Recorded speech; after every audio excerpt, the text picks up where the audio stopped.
ಮಧ್ಯಪ್ರಾಚ್ಯದಲ್ಲಿ ಆಗ್ತಾ ಇರುವಂತಹ ಯುದ್ಧ 23ನೇ ದಿನಕ್ಕೆ ಕಾಲಿಟ್ಟಿದೆ. ಈ ಒಂದು ಸಂದರ್ಭದಲ್ಲಿ ಕೆಲವೊಂದಷ್ಟು ದಾಳಿಗಳು ಪ್ರತಿದಾಳಿಗಳು ಕೂಡ ನಡೀತಾ ಇದೆ. ಇಸ್ರೇಲ್ ಮೇಲೆ ಮತ್ತೆ ಇರಾನ್ ಮುಗಿಬಿದ್ದಿದೆ. ಇರಾನ್ ಇಸ್ರೇಲ್ ನಡುವೆ ಭೀಕರವಾದಂತಹ ದಾಳಿ ಪ್ರತಿದಾಳಿಯನ್ನ ಮಾಡಲಾಗ್ತಾ ಇದೆ. ಭೀಕರವಾದಂತಹ ದಾಳಿ ಪ್ರತಿದಾಳಿಯನ್ನ ಮಾಡ್ತಾ ಇರುವಂತದ್ದು. ಇಸ್ರೇಲ್ ಮೇಲೆ ಮತ್ತೊಂದು ಹಂತದ ಡ್ರೋನ್ ಅಟ್ಯಾಕ್ ಅನ್ನ ಮಾಡಲಾಗಿದೆ. ಇಸ್ರೇಲ್ ಮೇಲೆ ಇರಾನ್ ಡ್ರೋನ್ ಮಿಸೈಲ್ಗಳ ಸುರಿಮಳೆಯನ್ನೇ ಸುರಿಸಲಾಗಿದೆ. ಇರಾನ್ ಡ್ರೋನ್ ಅನ್ನ ತಡೆಯೋದ್ರಲ್ಲಿ ಇಸ್ರೇಲ್ ವಿಫಲ ಪ್ರಯತ್ನ ಆಗಿರುವಂತದ್ದು. ಇದೀಗ ಇರಾನ್ ಇಸ್ರೇಲ್ ನಡುವೆ ಭೀಕರವಾಗ್ತಾ ಇದೆ. ಈ ಒಂದು ದಾಳಿ ಪ್ರತಿದಾಳಿ ಅನ್ನೋದು ಎಲ್ಲಾ ಕಡೆಯಿಂದಲೂ ಕೂಡ ಸುತ್ತುವರಿತಾ ಇದೆ.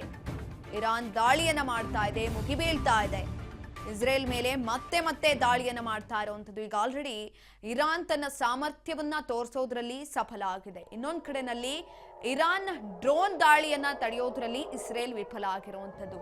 ಮೊದಲಿಗೆ ಯುದ್ಧವನ್ನ ಸ್ಟಾರ್ಟ್ ಮಾಡಿದ್ದು ಇಸ್ರೇಲ್ ಹಾಗೂ ಅಮೆರಿಕ ಆದ್ರೂ ಕೂಡ ಎಲ್ಲೋ ಒಂದು ಕಡೆ ಇರಾನ್ ಕೂಡ ತನ್ನ ಶಕ್ತಿ ಪ್ರದರ್ಶನವನ್ನ ತೋರಿಸ್ತಾ ಇದೆ. ಹಾಗಾಗಿ ಇದೀಗ ಯುದ್ಧದ ತೀವ್ರತೆ ಕೂಡ ಅಲ್ಲಿ ಜಾಸ್ತಿ ಆಗ್ತಾ ಇರುವಂತದ್ದು. ತೈಲ ಘಟಕಗಳು, ಕ್ಷಿಪಣಿಗಳು, ಜೊತೆಯಲ್ಲಿ ಕೆಲವೊಂದಷ್ಟು ಮಿಲಿಟರಿ ಪ್ರದೇಶಗಳು, ಅದನ್ನ ಹೊರತುಪಡಿಸಿ ಜನವಸತಿ ಪ್ರದೇಶಗಳನ್ನ ಟಾರ್ಗೆಟ್ ಮಾಡಲಾಗಿತ್ತು. ಇದೀಗ ಅದೆಲ್ಲವನ್ನ ಹೊರತುಪಡಿಸಿ ತೈಲ ಘಟಕಗಳನ್ನ ಕೂಡ ಟಾರ್ಗೆಟ್ ಮಾಡಲಾಗಿದೆ. ಅದ್ರ ಜೊತೆನಲ್ಲಿ